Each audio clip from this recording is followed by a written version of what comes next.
Hi friends, இன்னைக்கு நாம ரொம்ப டேஸ்டா பழைய சாதத்தை யூஸ் பண்ணி ஆனியன் வடகம், வெங்காய வடகம் எப்படி செய்யலாம் தாங்க பார்க்க போறோம்.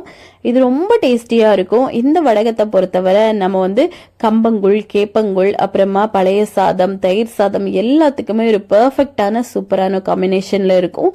ஸோ கண்டிப்பா நீங்க ஸ்டோர் பண்ணி வச்சுக்கலாம். இது ரெடி பண்ணீங்க அப்படின்னா நீங்க ஒரு 6 மந்த் வரைக்கும் ஸ்டோர் பண்ணி வச்சுக்கலாம். ரொம்ப நல்லா இருக்கும். சரி வாங்க இது எப்படி செய்யலாம்னு பார்க்கலாம்.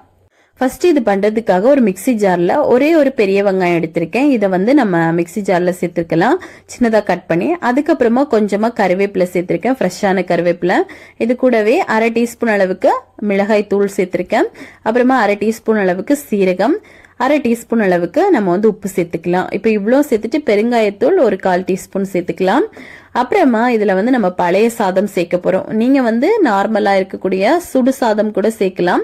இல்ல அப்படின்னா இந்த மாதிரி லெஃப்ட் ஓவர் ரைஸ் இருக்கும் உங்க வீட்டுல, அது கூட நம்ம யூஸ் பண்ணிக்கலாம். அது ரொம்ப நல்லா இருக்கும்.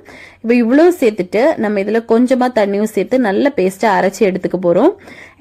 இந்த ஒரு வடகத்தை பொறுத்தவரை பாத்தீங்க அப்படின்னா நம்ம இதுல வெங்காயம் சேர்த்து பண்றதுனால இது ரொம்ப ஒரு டேஸ்ட் கொடுக்கக்கூடியது. இது நம்ம நார்மலா வடகம் போடுறதை விட ஒரு தனித்துவம் மிக்க ஒரு டேஸ்ட் இருக்கும் இதுல. இப்ப இதை இந்த அளவுக்கு நல்லா அரைச்சி எடுத்துட்டு இதை இந்த மாதிரி பாலித்தீன் கவர் ஏதாவது எடுத்துக்கோங்க. இல்ல பால் பாக்கெட் இருக்கும்ல, அந்த மாதிரி இருக்கக்கூடியதை கூட நீங்க கழுவி வாஷ் பண்ணி எடுத்துக்கலாம். இப்ப இதுல உள்ள அரைச்ச பேஸ்ட் எல்லாத்தையுமே நம்ம கம்ப்ளீட்டா சேர்த்துட்டு ஒரு சைடை கத்திரி வச்சு இந்த மாதிரி கட் பண்ணுங்க. கட் பண்ணி எடுத்தோம் அப்படின்னா நம்மளுக்கு பிழிஞ்சு விடுறதுக்கு ஈஸியா இருக்கும்.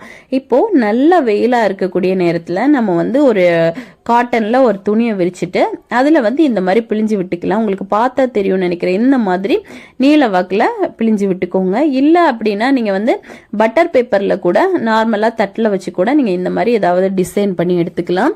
இது வெயில்ல தான் காய வைக்கணும் அப்படிங்கிற அவசியம் இல்ல. ஃபேன் காத்துல கூட நம்ம ஒரு 3 நாள் காய விட்டுடலாம். இப்ப இது கம்ப்ளீட்டா காயறதுக்கு ஒரு 2 டேஸ் தான் ஆகும், நல்ல வெயிலா இருந்துச்சு அப்படின்னா. இப்ப பாருங்க, ஒரு 2 டேஸ்லயே நல்லா சூப்பரா நம்மளுக்கு வடகம் எல்லாம் காஞ்சி வந்துருச்சு. இப்ப இது ஒன்னொன்னா இந்த மாதிரி எடுத்துட்டோம் அப்படின்னா ஈஸியா எடுக்க வரும். இப்ப எல்லாத்தையுமே நம்ம எடுத்துடலாம்.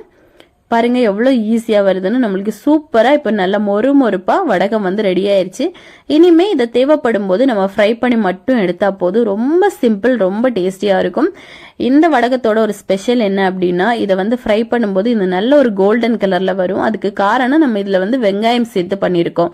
இதோட மனமே ரொம்ப அருமையா இருக்கும். முக்கியமா இது கூல் ரெசிபிக்கெல்லாம் ரொம்ப நல்லா இருக்கும். கம்பங்கூழ், கேப்பங்கூழுக்கெல்லாம் ரொம்பவே பெர்ஃபெக்டான ஒரு சைடிஷ் கூட. ஸோ கண்டிப்பா நீங்க எல்லாருமே இதை ட்ரை பண்ணி பாருங்க. ட்ரை பண்ணி பார்த்துட்டு எப்படி வந்துச்சுன்னு மறக்காம கமெண்ட் பண்ணுங்க. இதே மாதிரி இன்னும் நிறைய ரெசிபிஸ் வேணும்னு நினைச்சீங்கன்னா மோனி ஸ்பைசி கிச்சன் சேனலை சப்ஸ்கிரைப் பண்ணி வச்சுக்கோங்க. லைக் பண்ணுங்க, ஷேர் பண்ணுங்க. நெக்ஸ்ட் இன்னொரு வீடியோவில் உங்களை சந்திக்கும் வரை டேக் கேர், பாய்.